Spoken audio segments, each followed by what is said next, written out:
that you? Hi, hello Self-Love Life 101ers. Welcome back to my channel. I have a new video for you, and today we're going to be talking about how do you let go of fake people in your life. So, we hear a lot about fake people, fake ones, haters, but how do you actually identify fake people before they cause destruction in your life? So we're going to talk about that. And I want to show y'all my puff. So my last video, I was talking about free-forming or semi-free-forming.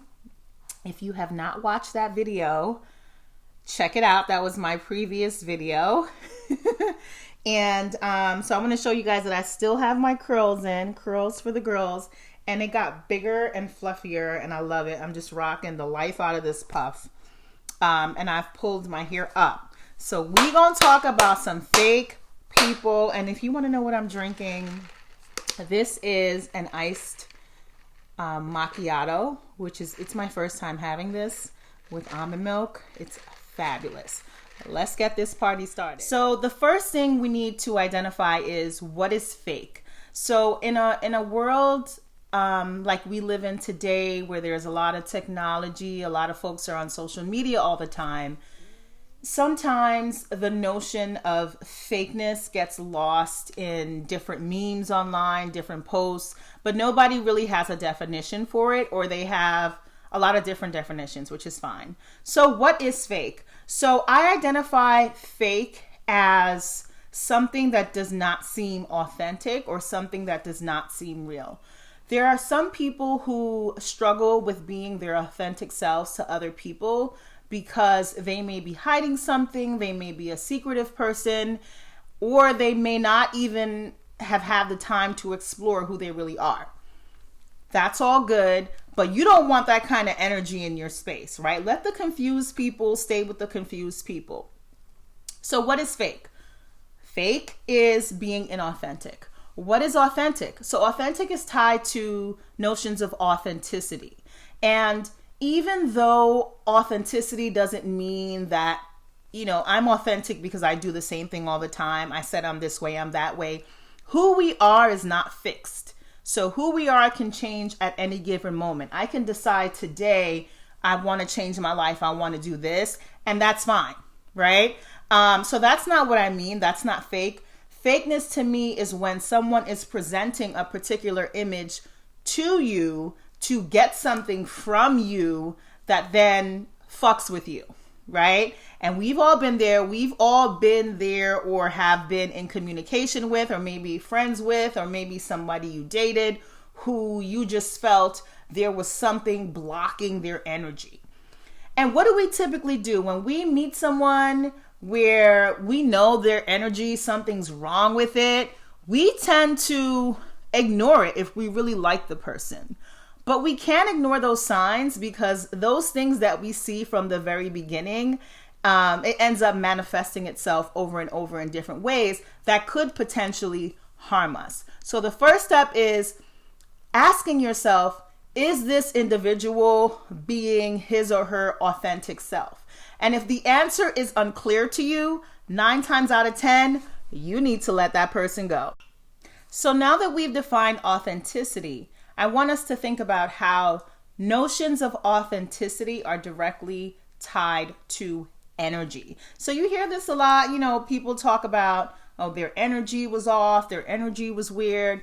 And energy can be this really abstract thing because it's something that you feel in your spirit. So for example, every time a new individual comes into your space, or even somebody familiar, they bring with them a particular energy that you can feel if you're paying attention. So, do you get nervous around certain people? Do you feel high anxiety around certain people? Do you feel on edge around certain people? These are all the questions that you need to ask yourself. And if you are feeling all those things, then 9 times out of 10, it means this person, is impacting your energy, right?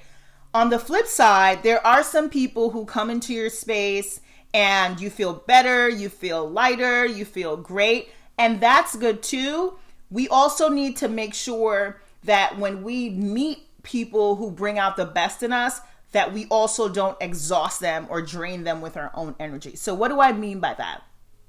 It means some people, when they find positive people, they tend to want to hang on to them. And I know that I'm like this because I love positive, good humans. But I've become mindful that we also have to give those individuals space to breathe and to be, because a lot of positive people are often empaths, and an empath is someone who feels the energy of other people very easily while also taking on the energy of other people. So be mindful of that, right? When you find someone with good energy, that there's a mutual balance.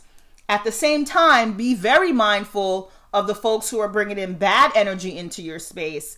And if you can identify that this energy is bad from the beginning, don't act surprised when that individual starts fucking with you. And this is the process for letting go of fake people. You're going to sit, you're going to identify for yourself, how do I identify fake? How do I identify authentic? And I'm saying, how do you identify?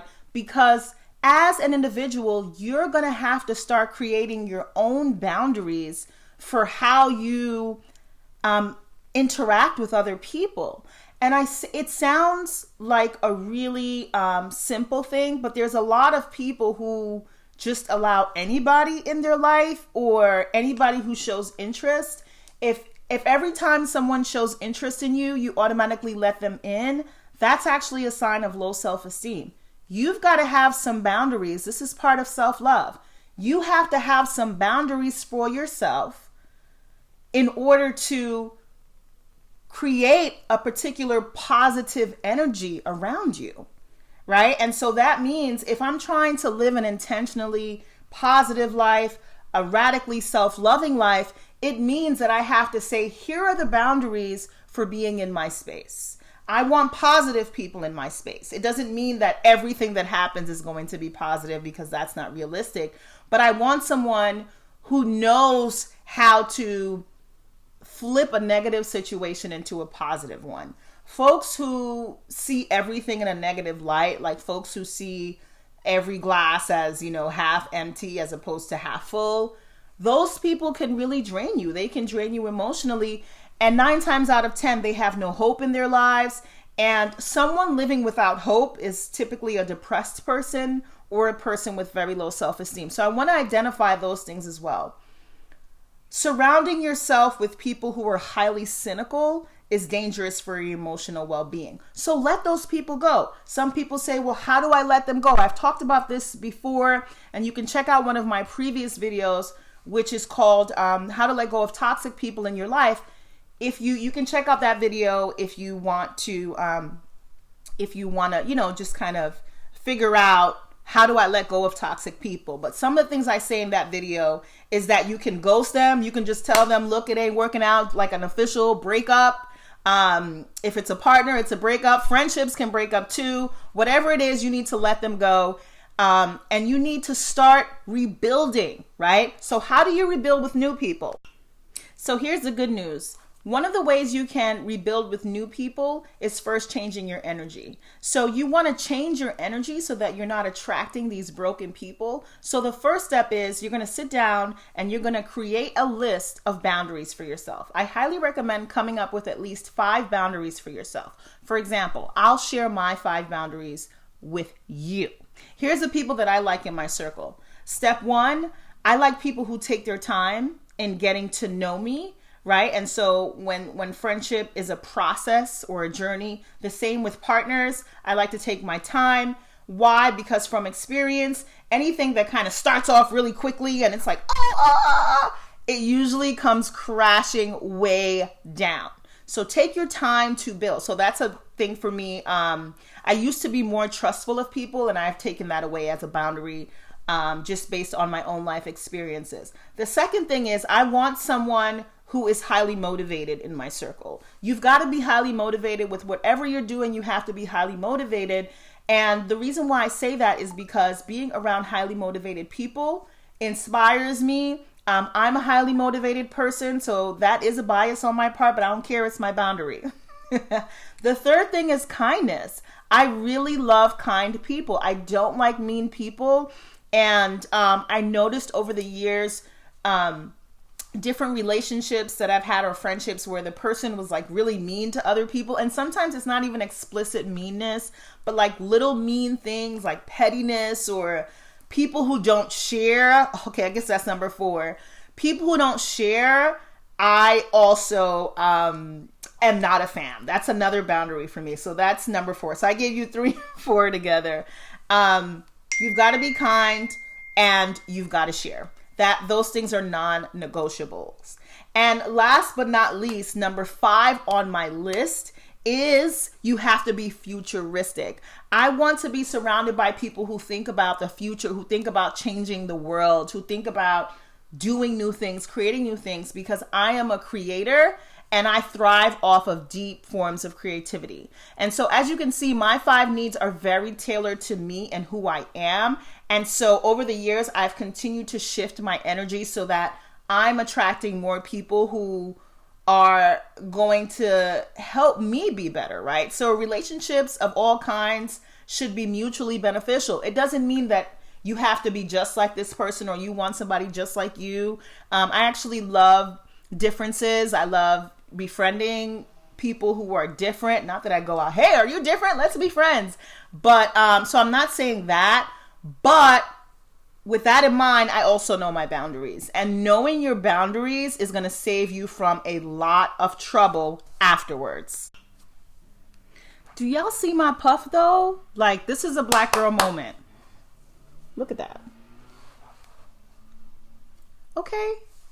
So, so let's wrap up this video. So a synopsis of what I talked about today. Letting go of fake people requires a few things. Number 1, it requires us to change our energy so that we are attracting what we desire. So if you desire positivity, then you've got to have a positive outlook, right? Because if you're thinking negative all the time and then you think you're going to attract positivity with the negative thoughts in your mind, not going to happen. Sometimes you get lucky, right? But I guarantee you those positive people that you happen to attract, they won't stay around long if you constantly are filling your mind with negative thoughts.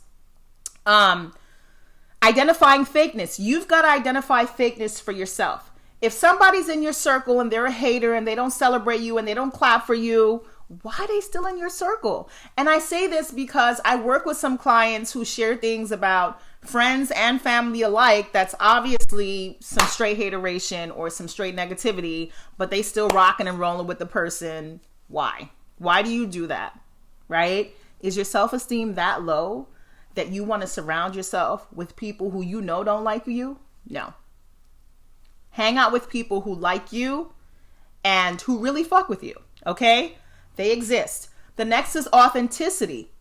Be authentic. If you're authentic, you will attract authenticity with the idea that authenticity is not a straight line, right? So authenticity looks a lot of different ways. For example, there's a lot of things that is authentic to me, right? I'm a scholar, I'm a mother, I'm a wife, I'm a poet, I'm a writer, I'm a gym rat. So there's a lot of things, right? And so my authenticity looks different in different spaces and places. That doesn't make it less real, right? But know what authenticity is for you and know what kinds of authenticity you're looking for in other people. That's really important. Don't be afraid to rebuild your circle. Okay, you can rebuild your circle. You can make new friends. And this is really, really hard. Sometimes we let people stay in our lives way past their expiration date. Let them go. Let them go. You will be happier. You will be lighter. You will be freer. And so that is how you really do this work.